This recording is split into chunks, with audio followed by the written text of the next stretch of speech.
Bonjour à vous, j'espère que vous allez bien. Bienvenue sur ma chaîne pour ces vidéos de fenêtre sur soi portant sur la période du mois d'août 2022 jusqu'à la moitié du mois de septembre 2022 évidemment.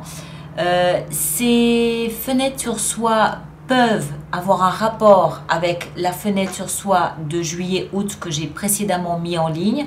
Elles peuvent aussi avoir un rapport avec vos vidéos pour le mois, vos lectures intuitives pour le mois d'août, comme elles peuvent ne pas en avoir du tout. D'accord? Il y a peut-être une évolution de la situation, il y a peut-être un nouveau sujet, un nouveau questionnement qui est à l'ordre du jour en ce moment. Et cette fenêtre sur soi-ci portera un focus là-dessus, portera vraiment son point d'attention. Pardon. Alors, pour réaliser ces fenêtres sur soi, je me sers du Anaka Tarot, que voici. D'accord? Ce sont ces cartes-là, n'est-ce pas? Et puis, la petite carte conseil sera donnée avec le After Tarot, qui a un dos qui correspond à ça. D'accord? Merci à vous tous. Passez un excellent été et puis à très bientôt, c'est-à-dire le 25 août pour nos vidéos du mois de septembre. D'accord?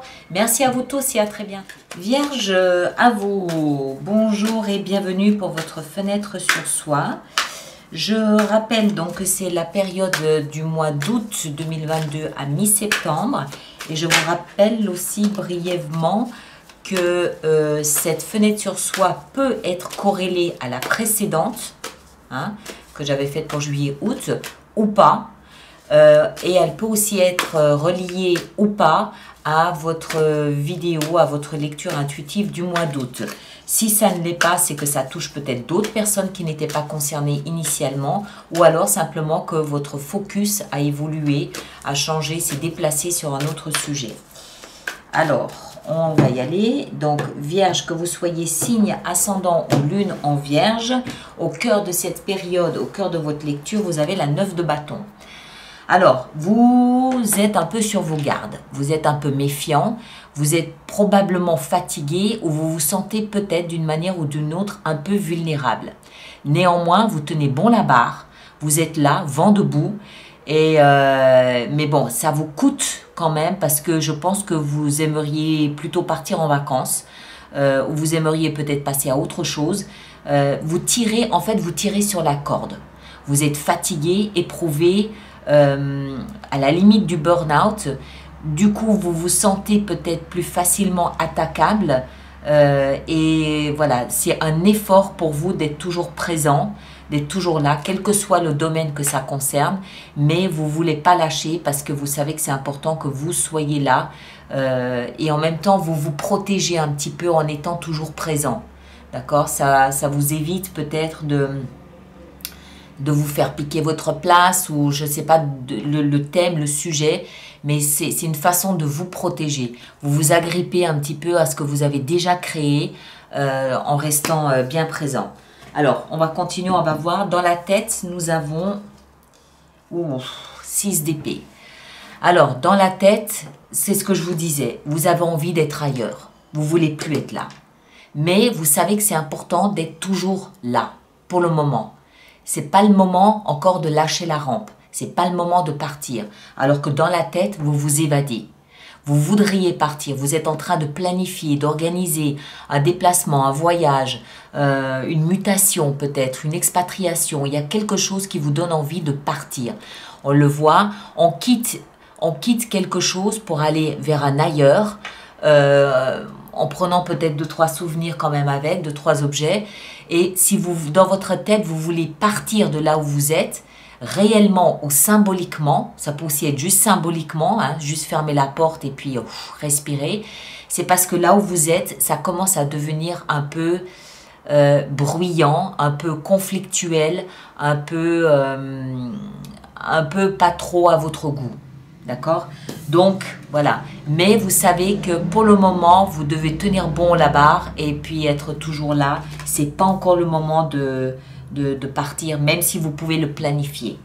On continue. Dans le socle ici de ce qui va vous aider à traverser cette période, on a... Ah ouais. 8 de coupe. Alors, là aussi, départ, on part. Pourquoi? Parce que sur le plan émotionnel, là où vous êtes, il n'y a plus de substrat. Il n'y a plus de nourriture, il n'y a plus d'intérêt, il n'y a plus rien. Ça fait plus sourire votre cœur. Professionnel, sentimental, amical, familial, je sais pas, d'accord? Mais émotionnellement, c'est devenu fade. Alors, on est ici dans une position favorable pour vous, c'est-à-dire que c'est le socle, c'est ce sur quoi vous pouvez vous appuyer pour rebondir.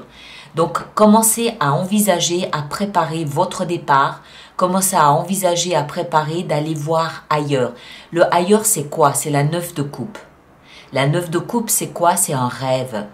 C'est votre idéal de vie. C'est votre Graal à vous. Donc, focalisez sur votre Graal, focalisez sur un rêve, focalisez sur votre objectif et ça va vous aider à tenir bon, d'accord? Et à préparer dans votre tête un voyage, un déplacement, un déménagement, voilà, je ne sais pas la nature de ce déplacement. Ici, on a ce qui vous a amené dans cette configuration, on a le valet de coupe. Alors, il peut s'agir d'un enfant ou d'un adolescent ou de quelqu'un qui s'est comporté de manière immature. Ça peut aussi être vous. Peut-être que vous vous êtes comporté comme un enfant, de manière irresponsable, immature, et c'est ce qui vous a amené ici. Maintenant, ça peut être quelqu'un d'autre qui s'est comporté comme ça, ou ça peut être un enfant qui, voilà, qui vous épuise, vous fatigue, et là, vous êtes en train d'envisager de partir, d'aller voir ailleurs. D'accord ? Ça peut aussi, dans d'autres circonstances, être peut-être un projet qui reste toujours au stade du projet, qui n'avance pas, qui n'évolue pas, un petit peu comme un projet mort dans l'œuf. D'accord? Donc, comme il n'y a pas de développement, il n'y a pas de déploiement, il n'y a pas d'ouverture possible, bon, ben, c'est pas la peine que je reste là. En plus, je m'épuise, je me fatigue, donc je vais envisager d'aller voir ailleurs.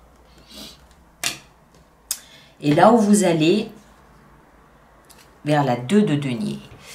Alors, 2 de denier nous parle de jongler, comme on le voit sur la carte, nous parle d'hésitation, nous parle de je me tâte et je me tâte et je me tâte et je sais pas et je me tâte et je sais pas. Surtout au niveau émotionnel. Vos émotions sont grandement impliquées, on dirait, parce que encore une fois, c'est de faire l'appoint sur vos émotions qui va vous faire prendre conscience que non, vous voulez plus, vous voulez mieux, vous voulez différent. Vous voulez autre chose émotionnellement, vous avez un rêve à atteindre et parce que là, non, c'est en demi-mesure de ce que vous êtes capable d'obtenir. Mais il n'empêche que c'est pas si facile que ça de vous en aller. Pourquoi? Je sais pas. Encore une fois, hein, vous êtes là, vous tenez bon, mais en même temps, vous commencez à prendre conscience que il va peut-être falloir envisager d'aller voir ailleurs. Alors, ce qui peut vous retenir, c'est peut-être vos émotions. Encore, il y a peut-être un reliquat d'émotions, de sympathie ou d'attachement, mais ça peut aussi être l'argent. Ça peut aussi être pour des raisons financières où en fait vous n'arrivez peut-être pas à prendre cette décision de partir, de quitter parce que peut-être que le budget ne suit pas, s'il faut déménager, peut-être que voilà. Si c'est du travail, bon ok certes il faut partir, on est d'accord, mais en attendant que voilà il faut que je trouve peut-être autre chose. Donc ça peut être les émotions, mais ça peut être l'argent qui vous empêche peut-être aussi de mettre en route votre projet. Alors, on va regarder le petit conseil qu'on a pour vous. Un petit conseil pour nos amis vierges. Oups. Alors, conseil. On va prendre celle-ci. 3 d'épée. Alors, 3 d'épée, on le voit. Hein, sur ces épées, on a encore un petit peu de sang. Ouais, en bas. Et puis, on a un bandage autour du cœur. 3 d'épée, c'est 3 coups de poignard dans le cœur. D'accord? On est dans la position du conseil. Alors moi, ce que je comprends, c'est faites attention. Parce que vraisemblablement, et c'est probablement la raison pour laquelle vous hésitez, parce que si vous partez, vraisemblablement, il va y avoir un cœur brisé. Ça peut être le cœur de votre patron aussi, hein, ça peut être le cœur de votre voisin, ça peut être le cœur de, je ne sais pas. Ça peut aussi être votre cœur. Peut-être que vous êtes dans une configuration qui est devenue invivable, insupportable. Vous savez que vous devez partir parce qu'il y a trop de conflits. Vous savez que vous devez partir, mais vous savez aussi que si vous partez, vous allez vous blesser vous-même. D'accord?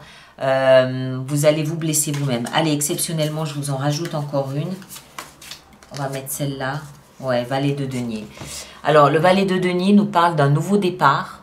Hein? Un nouveau départ, mais dont la décision semble être difficile à prendre quand même. Un nouveau départ basé sur quelque chose de concret, de factuel, basé sur une valeur, basé sur un principe. Voilà. Hein, le valet de denier. Un nouveau projet, une nouvelle idée de départ. Mais ça semble être douloureux, ça semble être une décision difficile à prendre et douloureuse, que ce soit pour vous, que ce soit envers quelqu'un d'autre. Bon, bah écoutez, voilà. Allez voir votre signe ascendant et votre signe lunaire pour compléter peut-être la lecture. Ça peut vous donner d'autres pistes de lecture, d'autres suggestions, d'autres idées. Merci de partager, de liker et puis de vous abonner. Merci surtout de bien vouloir laisser vos commentaires sur YouTube pour que les autres personnes du même signe que vous puissent voir comment vous traversez cette période. Et puis nous, on se retrouve le 25 août prochain pour les lectures intuitives du mois de septembre. D'accord? D'ici là, passez un très bel été, prenez soin de vous et puis à bientôt.